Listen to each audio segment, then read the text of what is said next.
ನಮಸ್ಕಾರ ವೀಕ್ಷಕರೇ, ಈಗಿನ ವಾಸ್ತು ಟಿಪ್ಸ್ ಸರಣಿಯ 3ನೇ ಭಾಗಕ್ಕೆ ನಿಮ್ಮನ್ನು ಆತ್ಮೀಯವಾಗಿ ಸ್ವಾಗತಿಸುತ್ತಿದ್ದೇನೆ. ಇವತ್ತು ನಾವು ಮಲಗುವ ಕೋಣೆ ಯಾವ ದಿಕ್ಕಿನಲ್ಲಿ ಇರಬೇಕು ಎಂಬುದರ ಬಗ್ಗೆ ತಿಳಿದುಕೊಳ್ಳೋಣ. ಮನುಷ್ಯನು ತನ್ನ ಜೀವನದ ಸರಾಸರಿ 6ರಿಂದ 8 ಗಂಟೆ ನಿದ್ರೆಯಲ್ಲಿ ಕಳೆಯುತ್ತಾನೆ. ಈ ನಿದ್ರೆ ಶುದ್ಧವಾದದ್ದು, ಶಾಂತವಾಗಿದ್ದು, ಶರೀರಕ್ಕೆ ಮತ್ತು ಮನಸ್ಸಿಗೆ ಚೈತನ್ಯ ನೀಡುವುದು ಅತ್ಯಗತ್ಯ. ಹಾಗಾದರೆ ಈ ನಿದ್ರಾ ಸ್ಥಳವೂ ಕೂಡ ಸರಿಯಾದ ದಿಕ್ಕಿನಲ್ಲಿ ಇರಬೇಕಲ್ಲವೇ? ಶ್ರೇಷ್ಠ ದಿಕ್ಕು ದಕ್ಷಿಣ ದಿಕ್ಕಿನ ಶಕ್ತಿ. ವಾಸ್ತು ಪ್ರಕಾರದ ಪ್ರಕಾರ ಶ್ರೇಷ್ಠ ದಿಕ್ಕು ದಕ್ಷಿಣ ದಿಕ್ಕಿನ ಶಕ್ತಿ. ವಾಸ್ತು ಪ್ರಕಾರದ ಶ್ರೇಷ್ಠ ದಿಕ್ಕು ದಕ್ಷಿಣ ದಿಕ್ಕು. ವಾಸ್ತುಶಾಸ್ತ್ರ ಪ್ರಕಾರ ದಕ್ಷಿಣ ದಿಕ್ಕು ಮಲಗುವ ಕೋಣೆಗಾಗಿ ಅತ್ಯುತ್ತಮ. ಈ ದಿಕ್ಕು ಯಮದಿಕ್ಕು ಎಂದು ಪರಿಚಿತವಾದರೂ ನಿದ್ರೆಗೆ ಸೂಕ್ತವಾದ ಶಾಂತಿ ಮತ್ತು ಭದ್ರತೆಯ ಶಕ್ತಿಯನ್ನು ಹೊಂದಿದೆ. ದಕ್ಷಿಣ ದಿಕ್ಕಿನಲ್ಲಿ ಮಲಗುವವರ ಮನಸ್ಸು ಸ್ಥಿರವಾಗಿರುತ್ತದೆ, ನಿರ್ಧಾರ ಶಕ್ತಿ ಹೆಚ್ಚುತ್ತದೆ, ಆರೋಗ್ಯ ಸುಧಾರಿಸುತ್ತದೆ. ಯಾವ ದಿಕ್ಕಿನಲ್ಲಿ ತಲೆ ಇರಿಸಬೇಕು ಮತ್ತು ಮಲಗಬೇಕು? ದಕ್ಷಿಣದತ್ತ ತಲೆ ಇಟ್ಟು ಮಲಗುವುದು ಶ್ರೇಷ್ಠ.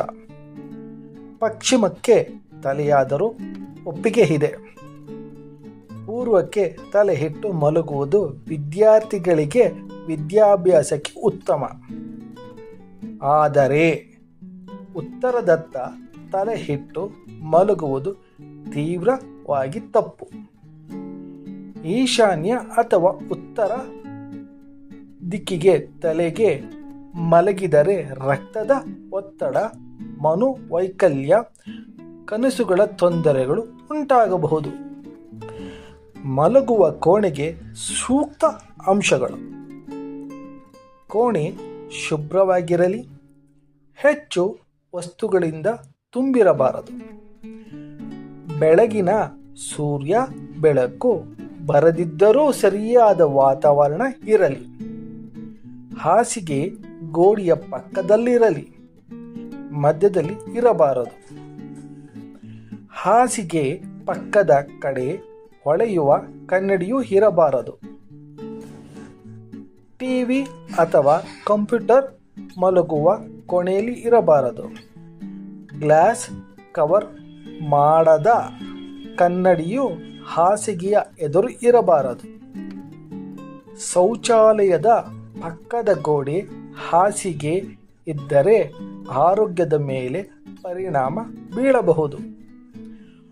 ಉತ್ತರ ಅಥವಾ ಈಶಾನ್ಯ ದಿಕ್ಕಿನಲ್ಲಿ ಹಾಸಿಗೆ ಇಡಬಾರದು. ಲಾಭಗಳು ಸರಿಯಾದ ಮಲಗುವ ಕೋಣೆ ಇದ್ದರೆ ಮಾತ್ರ.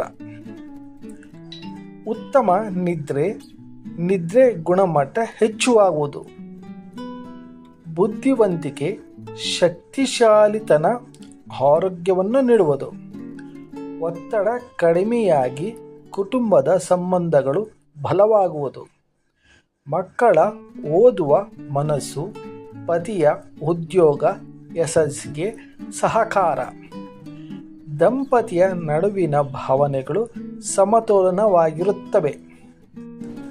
ಈಗ ಸಣ್ಣ ಮನೆಗೆ ಟಿಪ್ಸ್. ಸಣ್ಣ ಮನೆಯಲ್ಲಿರುವ ದಕ್ಷಿಣ ದಿಕ್ಕಿನಲ್ಲಿ ಮಲಗುವ ವ್ಯವಸ್ಥೆ ಮಾಡಬಹುದು.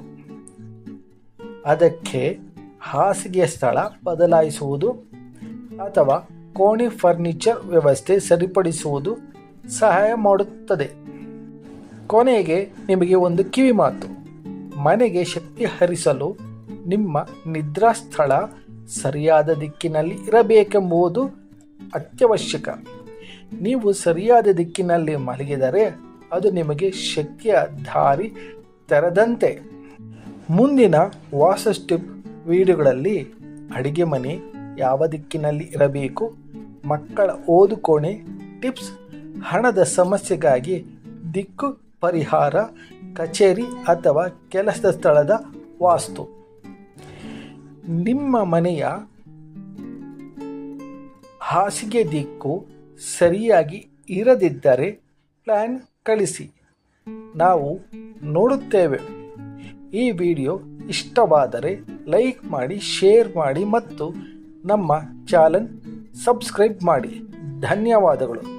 ನಿಮ್ಮ ಮನೆಯಲ್ಲಿ ಶಕ್ತಿ, ಶಾಂತಿ, ಆರೋಗ್ಯ ತುಂಬಿರಲಿ.